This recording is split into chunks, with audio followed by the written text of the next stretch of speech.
നമസ്കാരം. S V ജേണലിലേക്ക് സ്വാഗതം. നമ്മൾ നമ്മളുടെ ഈ ചാനൽ സബ്സ്ക്രൈബ് ചെയ്തിട്ടില്ലാത്തവർ എത്രയും വേഗം സബ്സ്ക്രൈബ് ചെയ്യുക. അതോടൊപ്പം നിങ്ങളുടെക്ക് എന്നോടുള്ള ഞാൻ ഈ പറയുന്ന കാര്യങ്ങളോടുള്ള തർക്കങ്ങളും നിങ്ങളുടെ അഭിപ്രായങ്ങളും ഒക്കെ കമൻ്റായി രേഖപ്പെടുത്താനും മറക്കരുത്. നമുക്ക് എന്നാൽ കാര്യത്തിലേക്ക് കിടക്കാം.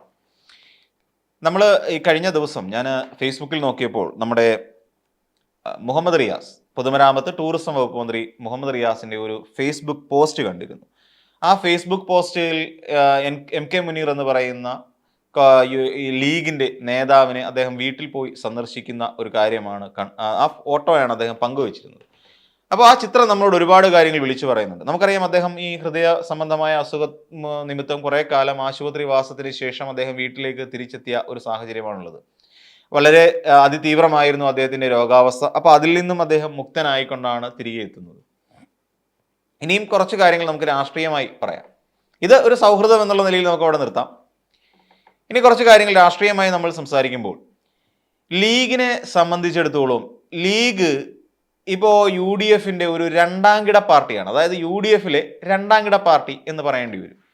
എന്തുകൊണ്ട് അങ്ങനെ പറയുന്നു എന്ന് ചോദിച്ചാൽ, ലീഗ് കഴിഞ്ഞ കുറേ നാളുകളായി യു ഡി എഫിൽ നിന്ന് അനുഭവിക്കുന്ന, അല്ലെങ്കിൽ കോൺഗ്രസ് പ്രവർത്തകരിൽ നിന്ന് അനുഭവിച്ചുകൊണ്ടിരിക്കുന്ന ചില തിക്ത അനുഭവങ്ങളുണ്ട്. തിക്താനുഭവങ്ങൾ എന്ന് പറഞ്ഞു കഴിഞ്ഞാൽ, ഒന്ന് പ്രധാനമായും നമ്മൾ നോക്കേണ്ടത്, ഇപ്പം വയനാട് തെരഞ്ഞെടുപ്പ് വരുന്നു. അവിടെ മത്സരിക്കുന്ന ആരാണെന്ന് ചോദിച്ചാൽ, അവിടെ ചേട്ടനും അനിയത്തിയും ആണ് അവിടെ മത്സരിക്കുന്നത്. സഹോദരിയും സഹോദരനും ആണല്ലോ.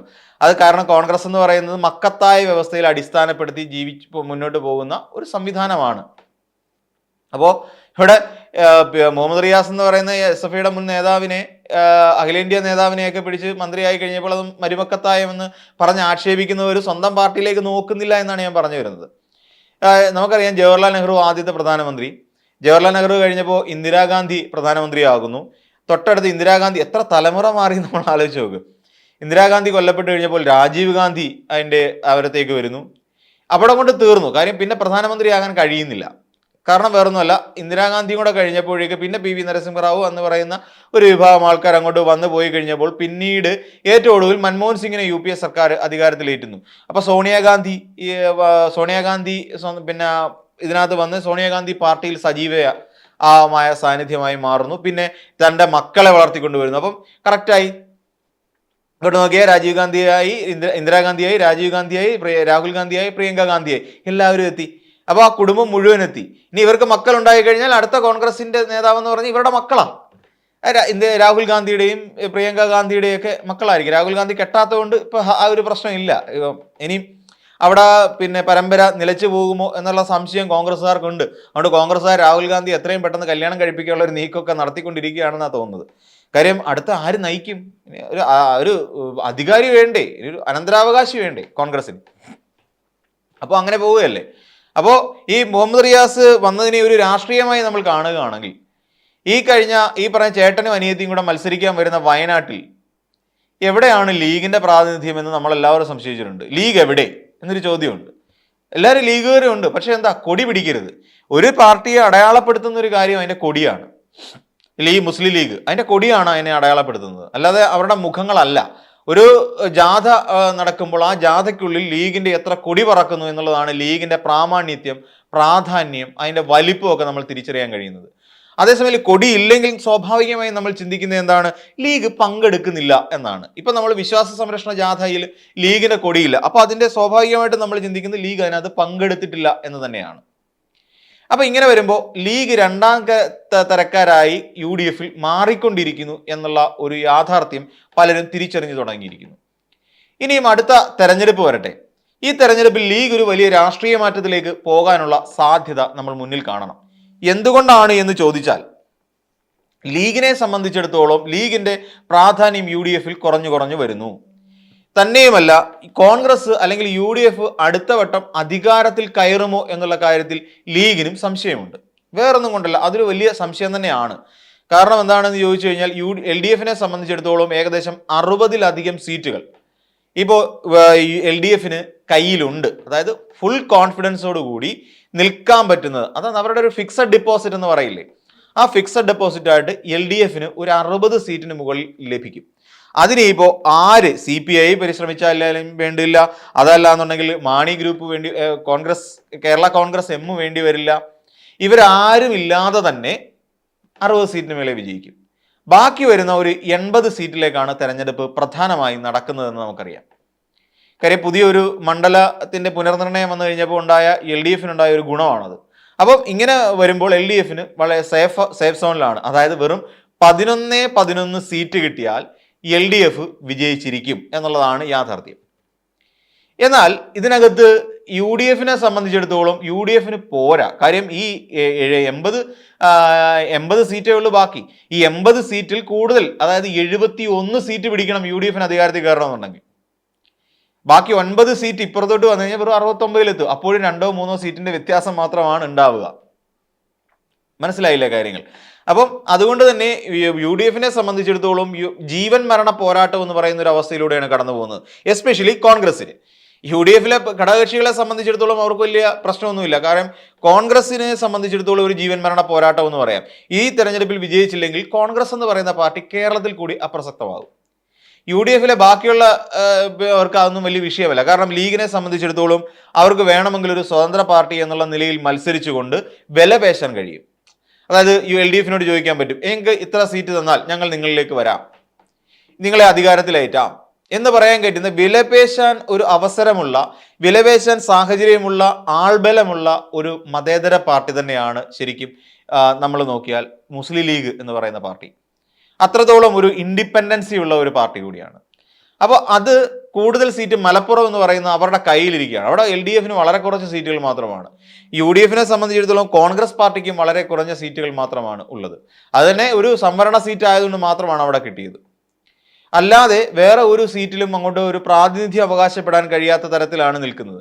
അപ്പോൾ ഈ ഒരു കൂടിക്കാഴ്ച അതിൻ്റെ ഒരു രാഷ്ട്രീയ മാനത്തോടു കൂടി നോക്കിക്കണ്ടാൽ ഇവിടെ എന്തോ ഒന്ന് നടക്കുന്നില്ലേ എന്ന് നമുക്ക് സംശയം തോന്നാം. പക്ഷെ അത് പോസിറ്റീവാണ്, നെഗറ്റീവ് എന്ന് പറയാൻ പറ്റില്ല. കാര്യം ലീഗിനെ പിന്നെ LDF കൂടെ നിർത്തിക്കഴിഞ്ഞാൽ മലപ്പുറം എന്ന് പറയുന്ന ഒരു ജില്ല എമ്പാടും ഒരു വലിയ പ്രാതിനിധ്യം ഉറപ്പിക്കാൻ സാധിക്കും എന്നുള്ളത് വളരെ വലിയ ഒരു കാര്യം തന്നെയാണ്. അതൊരു വലിയ പ്രാധാന്യമുള്ള കാര്യം തന്നെയാണ്. ലീഗിനെ അതോടൊപ്പം തന്നെ മാറ്റി നിർത്തേണ്ട ഒരു സാഹചര്യം ഉണ്ടോ എന്ന് ചോദിക്കാം. കാര്യം ലീഗിനെ അങ്ങനെ മാറ്റി നിർത്തേണ്ട സാഹചര്യമൊന്നുമില്ല. കാര്യം ലീഗ് എന്ന് പറയുന്ന ഒരു പാർട്ടി എനിക്ക് തോന്നുന്നു ഒരു മതേതരത്വത്തിൽ വിശ്വസിച്ച് പോകുന്ന ഒരു പാർട്ടി തന്നെയാണ്. ഇപ്പോഴും അതിനൊരു മതേതര മൂല്യമുണ്ട്. അതിൻ്റെ പേരിൽ മാത്രമാണ് ഈ മുസ്ലിം എന്ന് പറയുന്ന ഒരു സംഭവം ഉള്ളത്. അല്ലാതെ അതിൻ്റെ പ്രവർത്തന രീതിയിലാണെങ്കിലും ഒക്കെ അതിനൊരു മതേതര മൂല്യത്തെ കൊണ്ടു നടക്കുന്ന ഒരു പാർട്ടി തന്നെയാണെന്ന് പറയേണ്ടി വരും. അതേസമയം വെൽഫെയർ പാർട്ടി, അതിൻ്റെ പേരിൽ മതേതരത്വം അല്ലെങ്കിൽ ഒരു മുസ്ലിം കണ്ടന്റ് ഇല്ല എങ്കിൽ തന്നെയും വെൽഫെയർ എന്ന് പറഞ്ഞു കഴിഞ്ഞാൽ അതിനകത്ത് പ്രവർത്തിക്കുന്ന പക്ഷേ തീവ്ര മുസ്ലിം സംഘടനകളാണ് എന്ന് നമുക്കറിയാം. ഇപ്പോൾ SDPI അതിനകത്ത് നമ്മൾ നോക്കിക്കഴിഞ്ഞാൽ അത്ര ആൾക്കാർ തന്നെയാണ് അതിനകത്തുള്ളത്. അതായത് തീവ്രമായ വർഗീയത ഉള്ളവരാണ്. അപ്പം മതേതര മൂല്യങ്ങൾ ഉയർത്തിപ്പിടിച്ചുകൊണ്ട് നിൽക്കുന്ന ലീഗിനെ സംബന്ധിച്ചിടത്തോളം പേരിൽ മാത്രമേ ആ മുസ്ലിം ഉള്ളൂ എന്നുള്ളതാണ്. അപ്പോൾ അതുകൊണ്ട് തന്നെ ലീഗിന് ഇപ്പോൾ LDF വന്ന് ചേരാൻ അല്ലെങ്കിൽ LDF ഒത്തുചേർന്നുകൊണ്ട് പ്രവർത്തിച്ചുകൊണ്ട് മുന്നോട്ട് പോകാനും ഒക്കെയുള്ള ഒരു സാഹചര്യം നിലവിലുണ്ട്. കാരണം മറ്റൊന്നുമല്ല, ഇപ്പോൾ പിന്നെ ലീഗിനെ സംബന്ധിച്ചിടത്തോളം ലീഗിന് ഇനിയുള്ള കാലഘട്ടം വളരെ പ്രാധാന്യമുള്ളതാണ്. കാര്യം എന്തിനാ വെറുതെ UDF കൂടെ നിന്ന് വീണ്ടും ഒരു വട്ടം കൂടി തുലയ്ക്കുന്നത് എന്നൊരു ചിന്ത ലീഗിനുണ്ടായിക്കൂടെ? ഉണ്ടാകാം, സ്വാഭാവികമായി തന്നെ ഉണ്ടാകാം. അതോടൊപ്പം തന്നെ ഈ പറയുന്ന പ്രിയങ്ക ഗാന്ധി വരുമ്പോഴും കോൺഗ്രസിന്റെ ദേശീയ നേതാക്കന്മാർ പങ്കെടുക്കുന്ന ചടങ്ങുകളിൽ ഈ ലീഗിന്റെ കൊടിയോട് ഇത്രയ്ക്ക് അതൃപ്തി തോന്നുക, ലീഗിന്റെ കൊടി എന്തോ ശത്രുതയുടെ കൊടിയായി കാണുക, അവർക്ക് ബലൂൺ ഊതി പെരുക്കി കൊടുക്കുക, ഇതൊക്കെയാണ് അവരോട് ചെയ്യുന്ന ചില സമീപനങ്ങൾ. അപ്പം ഇപ്പൊ ആഗോള അവരുടെ വിശ്വാസ സംരക്ഷണ ജാഥ നടത്തി. ലീഗിനെ പങ്കെടുപ്പിക്കാമായിരുന്നില്ല. കാരണം UDF എന്ന് പറയുന്നതിനകത്ത് ലീഗാണല്ലോ പ്രധാനപ്പെട്ട ഒരു കക്ഷി രണ്ടാമത് വരുന്നത്. അപ്പൊ അതിനെയും ഒഴിവാക്കി നിർത്തുന്നു. അപ്പൊ ഇങ്ങനെയുള്ള സാഹചര്യങ്ങളെല്ലാം രാഷ്ട്രീയമായി ലീഗിനെ UDF അല്ലെങ്കിൽ കോൺഗ്രസ് തഴഞ്ഞിട്ടിരിക്കുന്ന ഒരു നിലപാട് തന്നെയാണ് ഇപ്പോഴുള്ളത്. അപ്പോൾ ഒരു രാഷ്ട്രീയമായ ഒരു മാറ്റത്തിന് ലീഗ് തയ്യാറെടുത്തേ മതിയാകും. അതിന് ഇത്തരത്തിലുള്ള ചില ചിത്രങ്ങൾ ഉപകാരപ്പെടുമോ എന്നുള്ളതാണ് നമ്മൾ മനസ്സിലാക്കേണ്ടത്. അപ്പോൾ ഇതുമായി ബന്ധപ്പെട്ട് PA മുഹമ്മദ് റിയാസ് അദ്ദേഹം ഫേസ്ബുക്കിൽ ഇതുമായി ബന്ധപ്പെട്ടിട്ട് അദ്ദേഹം ഒരു കുറിപ്പും കൂടി എഴുതിയിട്ടുണ്ടായിരുന്നു. അതായത് നമ്മുടെ പൊതുമരാമത്ത് വകുപ്പ് മന്ത്രി അദ്ദേഹത്തിന്റെ ഫേസ്ബുക്ക് ഇങ്ങനെയാണ്: ഡോക്ടർ MK മുനീറിനെ അദ്ദേഹത്തിന്റെ വസതിയിൽ പോയി കണ്ടിരുന്നു. അധികം വൈകാതെ തന്നെ അദ്ദേഹം പൊതുമണ്ഡലത്തിൽ തിരിച്ചെത്തുമെന്നത് ഏറെ സന്തോഷം പകരുന്ന കാര്യമാണ്. ഡോക്ടർ MK മുനീർ അസുഖബാധിതനായി ആശുപത്രിയിൽ കിടക്കുന്ന സമയത്ത് വലിയ പ്രയാസം എല്ലാവരിലും ഉണ്ടായിരുന്നു. ആശുപത്രിയിൽ നേരിട്ട് പോയി അദ്ദേഹത്തിന്റെ ആരോഗ്യസ്ഥിതി സംബന്ധിച്ച് ഡോക്ടർമാരോട് സംസാരിച്ച സമയത്ത് എനിക്ക് ചെറിയ ആശങ്കയുണ്ടായിരുന്നു. അപ്പം മുഹമ്മദ് റിയാസ് എന്ന് പറയുന്ന കേരളത്തിന്റെ പൊതുമരാമത്ത് ടൂറിസം വകുപ്പ് മന്ത്രി ഈ ഡോക്ടർ MK മുനീർ ഹോസ്പിറ്റലിലായിരുന്ന സമയത്ത് അവിടെ ആശുപത്രിയിൽ പോയി സന്ദർശിച്ചിരുന്നു. അതോടൊപ്പം ഡോക്ടർമാരോട് സംസാരിക്കുകയും ഒക്കെ ചെയ്യുന്നുണ്ടായിരുന്നു. അതിൽ ആശങ്കയും അദ്ദേഹത്തിന് ഉണ്ടായിരുന്നു എന്നുള്ളതാണ് അദ്ദേഹം വെളിപ്പെടുത്തുന്നത്. പിന്നീട് അദ്ദേഹത്തിന്റെ ആരോഗ്യനിലയിൽ നല്ല പുരോഗതി ഉണ്ടായി. മുനീർ സാഹിബിനോട് ഫോണിൽ സംസാരിച്ചപ്പോൾ അദ്ദേഹത്തിന് ആത്മവിശ്വാസമുള്ളതിൽ വലിയ സന്തോഷം തോന്നി. ആരോഗ്യം വീണ്ടെടുത്ത് പൊതുമണ്ഡലത്തിലേക്ക് ഇറങ്ങുവാനുള്ള ഒരുക്കത്തിലാണ് അദ്ദേഹം എന്നത് ഏറെ സന്തോഷം നൽകുന്ന കാര്യമാണ്. അവിടെയാണ് നമ്മൾ മനസ്സിലാക്കേണ്ടത്.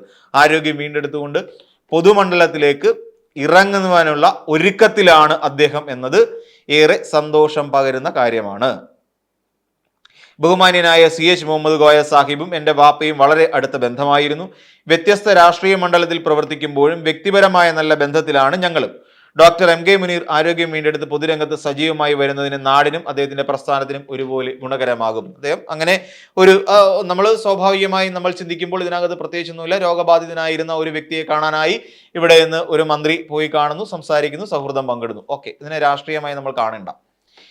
ഇതിനു മുമ്പ് മലപ്പുറത്ത് ഒരു വലിയ ഒരു പറമ്പിൽ മാലിന്യങ്ങൾ കൊണ്ടുവന്നിടുകയും ആ മാലിന്യ നിർമ്മാർജ്ജനവുമായി ബന്ധപ്പെട്ട് അവിടുത്തെ പഞ്ചായത്തും തദ്ദേശ സ്വയംഭരണ വകുപ്പും കൂടി എടുത്ത ഒരു സംഭവം ഉണ്ടായിരുന്നു. എടുത്ത എഫർട്ട് ആ മാലിന്യങ്ങളെ സംസ്കരിക്കുന്നതിനും അവിടെ നീക്കം ചെയ്യുന്നതിനും മാലിന്യമുക്ത നാടാക്കി അതിനെ ഒരു ഫുട്ബോൾ ഗ്രൗണ്ടാക്കി മാറ്റുന്നതിനും വേണ്ടിയിട്ട് തദ്ദേശ സ്വയംഭരണ വകുപ്പ് എടുത്ത ഒരു വലിയ പ്രയത്നം ഉണ്ടായിരുന്നു. ആ പ്രയത്നവുമായി ബന്ധപ്പെട്ട് സംഘടിപ്പിച്ച ഒരു ചടങ്ങിൽ കുഞ്ഞാലിക്കുട്ടിയുടെ പ്രസംഗവും വളരെ ഹൃദ്യമായിരുന്നു എന്ന് നമുക്കറിയാം. അതായത് ഞങ്ങൾ വിരുദ്ധ ചേരിയിലാണെങ്കിൽ പോലും അതായത് ഇവിടുത്തെ നമ്മുടെ മന്ത്രി MB രാജേഷ് എന്ന് പറയുന്ന തദ്ദേശ സ്വയംഭരണ വകുപ്പ് മന്ത്രി ഇവിടുത്തെയും ഈ പ്രവർത്തനങ്ങളെല്ലാം ക്രോഡീകരിക്കുകയും ചെയ്തിരുന്നു. അപ്പോൾ അതിൽ അദ്ദേഹം ഇവിടെ വരികയും ഫുട്ബോൾ കളിക്കുകയും ചെയ്തു എന്ന് പറയുന്ന, അല്ലെങ്കിൽ അതിൽ അദ്ദേഹത്തിന് നമ്മൾ നൽകുന്ന എല്ലാ പിന്തുണയും എക്കാലവും ഉണ്ടാകും എന്ന് പറയുന്ന ഒരു സമീപനം ഉണ്ടായിരുന്നു. വെറും ഒരു MLA വായിൽ നിന്ന് ഒരു മന്ത്രിക്ക് കിട്ടുന്ന ഒരു നല്ല കാര്യമായി നമുക്ക് പരിഗണിക്കുന്നതിനൊക്കെ അപ്പുറത്തേക്ക് ഇതിനകത്തൊക്കെ ഒരു രാഷ്ട്രീയ വശമുണ്ടെന്നേ ലീഗിന് ഉറപ്പായി കഴിഞ്ഞു. അടുത്ത തവണയും UDF അധികാരത്തിൽ വരില്ല.